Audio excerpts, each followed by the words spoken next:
તો વિરામ બાદ આપનું સ્વાગત છે. નજર કરીએ સુપરફાસ્ટ સમાચાર પર. અગ્નિકાંડ મુદ્દે ગુજરાત હાઈકોર્ટે રાજકોટ મનપાનો લીધો ઉધડો. હાઈકોર્ટે કહ્યું કે હાઈકોર્ટના આદેશ છતાં પાલન કેમ નહીં. તક્ષશિલા અને શ્રેયસ હોસ્પિટલ અગ્નિકાંડ બાદ પણ તંત્ર નિંદ્રામાં, તો આદેશનું પાલન ના કર્યું, આથી અગ્નિકાંડ થયો. ગુજરાત હાઈકોર્ટના રાજકોટ મનપાને વેધક સવાલ. શું રાજકોટ ગેમ ઝોનમાં પરવાનગી હતી? ફાયર સેફટીનું ધ્યાન કેમ ન રાખ્યું? હાઈકોર્ટનો આદેશ છતાં મનપા બેદરકાર, એવું સમજીએ. આપણે પાસે કોઈ એવી મશીનરી નથી. 4 વર્ષમાં પહેલા કાર્યવાહીના ઓર્ડર કર્યા. અગ્નિકાંડને લઈને રાજ્ય સરકારની મોટી કાર્યવાહી. 6 અધિકારીઓને સસ્પેન્ડ કરાયા. માર્ગ મકાન વિભાગના 2 એન્જિનિયરને સસ્પેન્ડ કરાયા, તો કાર્યપાલ એન્જિનિયર MR સુમા સસ્પેન્ડ કરાયા. તત્કાલીન મદદનીશ એન્જિનિયર પારસ કોઠિયા સસ્પેન્ડ કરાયા, તો 2 પોલીસ ઇન્સ્પેક્ટરને પણ સસ્પેન્ડ કરાયા. અગ્નિકાંડને લઈને એસઆઈટીની તપાસ તેજ. એસઆઈટીએ રાજકોટ મ્યુનિસિપલ કમિશનરની કરી પૂછપરછ. રાજકોટ પોલીસ કમિશનરની પણ પૂછપરછ કરવામાં આવી. તો અગ્નિકાંડની તપાસને લઈને થઈ છે એસઆઈટીની રચના. રાજકોટના ટીઆરપી ગેમ ઝોનને લઈને મોટો ખુલાસો. ટીઆરપી ગેમ ઝોનના ઓપનિંગમાં ઉચ્ચ અધિકારીઓ હાજર હતા. આઈએએસ અને આઈપીએસ અધિકારી ઓપનિંગમાં હાજર હતા. તત્કાલીન કલેક્ટર અરુણ મહેશ બાબુ પણ હાજર હતા. તત્કાલીન એસપી બલરામ મીણા હાજર હતા. મહાનગરપાલિકા કમિશનર અમિત અરોરા પણ હાજર હતા. ડીસીપી ઝોન 1 પ્રવીણ મીણા પણ હાજર હતા. તો ઓપનિંગમાં હાજર રહ્યા બાદ ફોટો પણ પડાવ્યા હતા. રાજકોટ અગ્નિકાંડમાં ગોંડલના સત્યપાલસિંહ જાડેજાના ડીએનએ થયા મેચ. ડીએનએ મેચ થતાં મૃતદેહ પરિવારજનોને સોંપવામાં આવ્યો. વહેલી સવારે પરિવારજનોએ કર્યા અંતિમ સંસ્કાર. અંતિમ યાત્રામાં મોટી સંખ્યામાં લોકો જોડાયા. અગ્નિકાંડમાં વધુ એક મૃતકનો મૃતદેહ સોંપાયો છે. ઉપલેટાના રહેવાસી 23 વર્ષીય સ્મિતવાળાનો મૃતદેહ પરિવારજનોને સોંપાયો. રાજકોટમાં જ મૃતક સ્મિતની કરાઈ અંતિમ વિધિ. ટીઆરપી ગેમ ઝોનની આગમાં સ્મિતવાળાનું મૃત્યુ થયું હતું. રાજકોટ અગ્નિકાંડમાં એક મૃતકની અંતિમ યાત્રા નીકળશે. ગેમ ઝોનના કર્મચારી સુનિલ સિદ્ધપુરાનો મૃતદેહ ડીએનએ ટેસ્ટ મેચ થતા પરિવારજનોને સોંપાયો છે. 15 દિવસ પહેલા જ ગેમ ઝોનમાં નોકરી લાગ્યા હતા.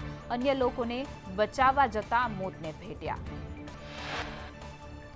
અગ્નિકાંડમાં વધુ 3 લાપતાના નામ સામે આવ્યા છે. રાજકોટના તીશા અશોકભાઈ મોડસિયા લાપતા છે. ઉપલેટાના સ્મિત મનીષભાઈ વાળા લાપતા અને રાજકોટના હિમાંશુ દયારાજીભાઈ પરમાર પણ લાપતા. અગ્નિકાંડને લઈ રાજકોટના જૂના અને મુખ્ય બજારો રહેશે બંધ. મૃતકોને શ્રદ્ધાંજલિ આપવા વેપારી સંગઠનનો આ નિર્ણય. ગુંદાવાડી અને ધર્મેન્દ્રસિંહ અને માર્કેટ પરા બજાર રહેશે બંધ. રાજકોટ પોલીસ કમિશનર રાજુ ભાર્ગવ સંદેશ ન્યૂઝના સવાલથી ભાગ્યા. રાજુ ભાર્ગવે જાણે આરોપીઓનો પક્ષ મૂકવા આવ્યા હોય તેવી પ્રેસ કોન્ફરન્સ કરી.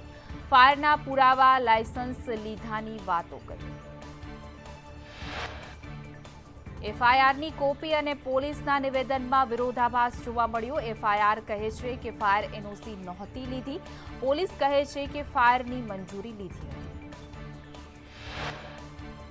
ટીઆરપી ગેમ ઝોનમાં આગનો સામાન પહેલાથી જ હતો હાજર. એક પછી એક મોતનો સામાન મળી રહ્યો છે. કેમિકલ અને ટર્પેન્ટાઇનના મળી આવ્યા છે કેરબા. કેમિકલના ડ્રમમાં કેટલાક પ્રમાણમાં સોલવન્ટ મિશ્રિત હતું.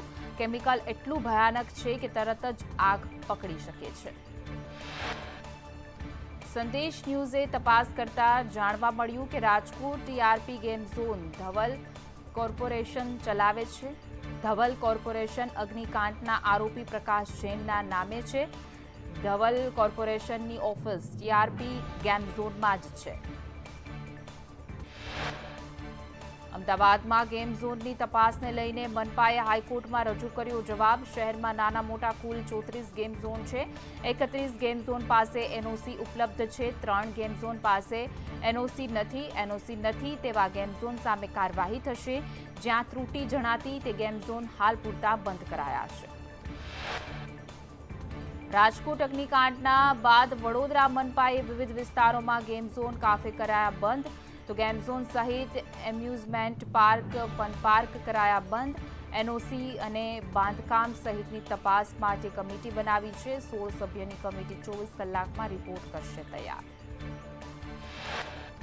રાજકોટ અગ્નિકાંડના પડઘા અમદાવાદમાં પણ પડ્યા, તો એએમસી અને યુજીવીસીએલની ટીમે ગોતાના ફન બ્લાસ્ટના ગેમ ઝોનમાં ફાયર સેફટી, પાવર સપ્લાયની તપાસ કરી. ગોતાનું ફન બ્લાસ્ટ ગેમ ઝોન બન્યું છે પતરાનું. જ્યારે ગેમ ઝોન શરૂ થયું ત્યારે અહીં પણ આગ લાગી હતી. અમદાવાદના પેલેડિયમ મોલમાં એએમસીએ તપાસ હાથ ધરી. મોલમાં ફાયર સેફટી, ઇમરજન્સી તપાસ કરવામાં આવી. સરકારે ગઈકાલે ગેમ ઝોન બંધ કરવાનું કહ્યું હતું સૂચન, તો મોલ સંચાલકે રાજ્ય સરકારની સૂચનાનું કર્યું છે ઉલ્લંઘન. અમદાવાદના બોપલના ટીઆરપી મોલમાં પણ એએમસી ફાયર ટોરેન્ટની ટીમે તપાસ હાથ ધરી હતી. પાવર કનેક્શન, ફાયર સેફટીનું કરાયું ચેકિંગ, ઇમરજન્સી એક્ઝિટ અને વેન્ટિલેશનનું કરાયું ચેકિંગ. અલગ અલગ પાસાને ધ્યાન રાખીને તપાસ કરાઈ.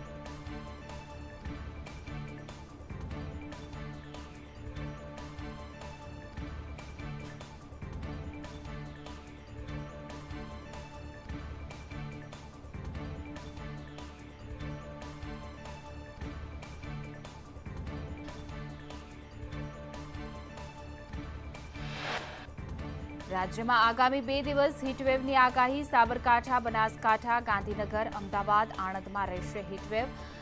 વડોદરા, સુરેન્દ્રનગરમાં રહેશે હીટવેવની અસર, તો બોટાદ અને કચ્છમાં પણ હીટવેવની અસર જોવા મળશે.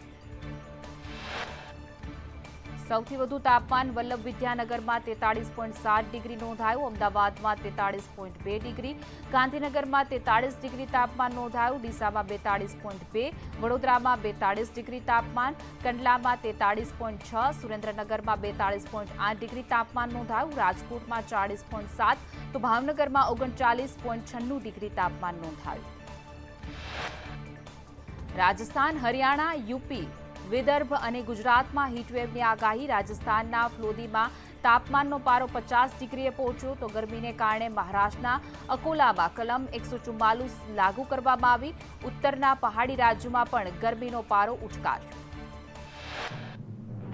જમ્મુ કાશ્મીર અને હિમાચલમાં પણ તાપમાન 40 ડિગ્રીને પાર જોવા મળ્યું. જમ્મુમાં મહત્તમ તાપમાન રેકોર્ડ બ્રેક 42.5 ડિગ્રી નોંધાયું, તો ઉત્તર પૂર્વના રાજ્યોમાં રેમલ વાવાઝોડાના લીધે ગરમીમાં રાહત જોવા મળી. તો ગુજરાત, પંજાબ, હરિયાણામાં 29 મે સુધી હીટવેવની આગાહી છે. દિલ્હી, ચંદીગઢ અને રાજસ્થાનમાં પણ 2 દિવસ ગરમીની આગાહી છે. ચક્રવાત રેમલ વહેલી સવારે જ પશ્ચિમ બંગાળના તટ પર ટકરાયું. લેન્ડફોલ સમય 135 કિલોમીટર પ્રતિ કલાકની ઝડપે પવન ફૂંકાયો. રેમલની અસરથી પશ્ચિમ બંગાળમાં ભારે વરસાદ. કોલકાતા અને શહેર અને આસપાસના વિસ્તારોમાં ભારે વરસાદ થયો. સુંદરબનમાં પણ વાવાઝોડાને પગલે વરસાદ. તમામ લોકોને સતર્ક રહેવા માટે અપીલ કરાઈ છે. તો બંગાળમાં એનડીઆરએફની 14 ટીમ કરાઈ છે તૈનાત. ભારે પવન ફૂંકાતા અનેક સ્થળો પર વૃક્ષો થયા ધરાશાય. બંગાળના સાગર દ્વીપ અને બાંગ્લાદેશના ખેપુપાડા વચ્ચે ટકરાયું વાવાઝોડું. 6 કલાકમાં 13 કિલોમીટર પ્રતિ કલાકની ઝડપે આગળ વધ્યું. રેમલ તટ પર ટકરાયા બાદ હવે વાવાઝોડું થોડુંક નબળું પડ્યું. વાવાઝોડું બંગાળ અને બાંગ્લાદેશથી આગળ નીકળ્યું. રેમલ વાવાઝોડાએ પશ્ચિમ બંગાળમાં ઠેર ઠેર તબાહી મચાવી. ભારે પવન ફૂંકાતા અનેક વિસ્તારોમાં વૃક્ષ ધરાશાય થયા. સંદેશ ખાલીમાં પણ વૃક્ષો ધરાશાય થયા. એનડીઆરએફની ટીમ કામે લાગી. પશ્ચિમ બંગાળમાં રેમલ ચક્રવાતને લઈને સુરતની ફ્લાઇટ રદ કરવામાં આવી. ચક્રવાતની ગંભીર સ્થિતિને લઈને સુરત, કલકત્તાની આજની ફ્લાઇટ રદ. દર સોમવારે સુરતથી ફ્લાઇટ ભરે છે ઉડાન. તમામ મુસાફરોને મેસેજ કરીને અપાઈ જાણકારી. દેશમાં દક્ષિણ પશ્ચિમ દિશામાં ચોમાસાનું આગમન વહેલું થશે. 31 મે સુધી કેરળમાં ચોમાસું પહોંચવાની શક્યતા. 11 જૂન આસપાસ ચોમાસું મુંબઈ પહોંચવાની શક્યતા છે. મે મહિનાના અંતથી મુંબઈમાં પ્રી મોન્સૂન વરસાદ શરૂ થશે. મુંબઈ બાદ ગુજરાતમાં ચોમાસાનો વિધિવત રીતે પ્રારંભ થશે.